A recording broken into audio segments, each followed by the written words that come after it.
Barmer Jaisalmer seat चुनाव 2024 में निर्दलीय प्रत्याशी रविंद्र सिंह भाटी को जान से मारने की उन्हें धमकी दी गई है और धमकी लॉरेंस बिश्नोई गैंग के गैंगस्टर रोहित गोदारा ने दी है। रोहित गोदारा कपूरी सर नाम की आईडी से सोशल मीडिया पर उसने लिखा है कि मैं रविंद्र सिंह भाटी को स्पष्ट रूप से कहता हूं कि अगर इसी तरह उछलने की कोशिश करता रहा तो ये दिन दूर नहीं होगा जब लोग कहेंगे कि एक और राजपूत सितारा चला गया। कथित तौर पर धमकी देने वाले ने रविंद्र सिंह भाटी के अलावा अपनी पोस्ट में राष्ट्रीय राजपूत करनी सेना के राष्ट्रीय अध्यक्ष रहे सुखदेव सिंह गोगामेडी और बाड़मेर लोकसभा चुनाव में कांग्रेस उम्मीदवार उमेदाराम बेनीवाल का भी नाम लिया है। हालांकि पोस्ट को लेकर अभी कोई आधिकारिक पुष्टि नहीं की गई है। रविंद्र सिंह भाटी जो कि खूब सुर्खियों में है और निर्दलीय प्रत्याशी के तौर पर वो चुनावी मैदान में है। ये माना जा रहा है कि अच्छी खासी टक्कर वो बीजेपी और कांग्रेस के कैंडिडेट्स को दे रहे हैं। अब उन्हें जान से मारने की धमकी देने का मामला सामने आया है। विदेश में बैठे राजस्थान के कुख्यात गैंगस्टर रोहित गोदारा ने सोशल मीडिया पोस्ट के जरिए दावा किया है कि उसने ये धमकी दी।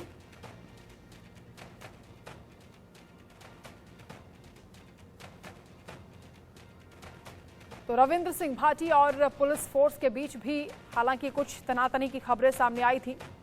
चुनाव में धांधली का आरोप लगाया गया था। बाड़मेर जैसलमेर लोकसभा क्षेत्र से निर्दलीय प्रत्याशी हैं रविंद्र सिंह भाटी। बालोतरा एसपी कार्यालय के बाहर उन्होंने धरना प्रदर्शन किया। काफी हंगामा वहां पर हुआ था, भारी भीड़ उमड़ी थी उनके इस प्रदर्शन के दौरान। काफी चर्चित चेहरा वो पूरे इलाके में बन चुके हैं,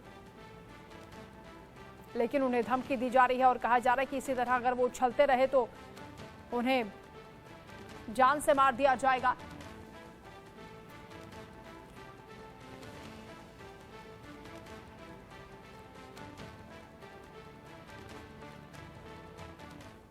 तो वहीं इससे पहले बालोतरा में एसपी ऑफिस के बाहर निर्दलीय प्रत्याशी रविंद्र भाटी का धरना 4 घंटे बाद खत्म हुआ। समर्थकों के साथ मारपीट करने वालों पर कार्रवाई समेत कुछ चीजों को लेकर सहमति बनी और उसके बाद ये धरना खत्म किया गया। रविंद्र भाटी के समर्थकों का हुजूम धरने पर था। रविंद्र भाटी के समर्थकों ने नारेबाजी की, हंगामा हुआ। प्रशासन की तानाशाही नहीं चलेगी, इस तरह के नारे दिन भर चलते रहे और टेंट लगाकर समर्थक बालोतरा एसपी ऑफिस के बाहर डटे रहे। बायतू पुलिस ने कई भाटी समर्थकों को इस दौरान गिरफ्तार भी किया था।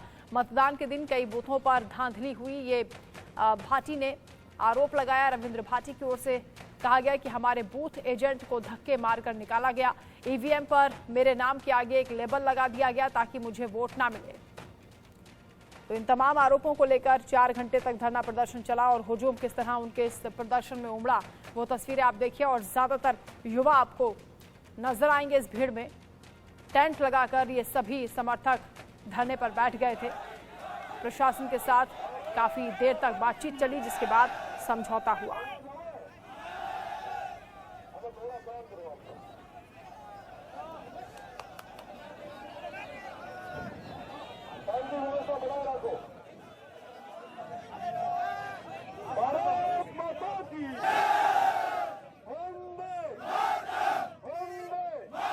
बायतू के अंदर कई सारी घटनाएं हुई, जिसके अंदर एक घटना के अंदर कई सारे युवाओं के साथ मारपीट की गई। अकेला और मॉब लिंचिंग एक तरीके से आप देख सकते हैं कि 100-200 जनों के द्वारा 1-2 लोगों पे ऐसी वारदात करना, आप सोचें कि जान माल का खतरा हो सकता था। थार में कभी ऐसा देखा नहीं गया कि ऐसी अप्रिय घटनाएं हुई। चुनाव खूब हुए, कई सारे बुजुर्ग मुझे कल मिले, उन्होंने कहा चुनाव खूब हुए पर ऐसी घटनाएं हमारे इस थार में कभी नहीं हुई। तो कहीं ना कहीं ये माहौल खराब करने का, सौहार्द खराब करने का प्रयास है। बालोतरा के अंदर बायतू विधानसभा आती है। बालोतरा जिले में मेरे 3 जिले हैं, बाड़मेर, जैसलमेर और बालोतरा। बायतू कॉन्स्टिट्यूंसी के अंदर सबसे ज्यादा संवेदनशील बूथ थे। प्रशासन ने क्या किया? प्रशासन ने ये किया साहब कि बायतू की जिन बूथों की मैंने लिस्टें दी थी, उन्होंने फोर्स यहाँ पे नहीं लगा कि जैसलमेर और सिव में फोर्स लगाई और वहां पे पोलिंग कम करवाने का प्रयास किया। सबसे ज्यादा जरूरत यहाँ पे थी और यहाँ पे फोर्स नहीं थी, तो ये तमाम चीजें हुई, ये तमाम घटनाएं घटी।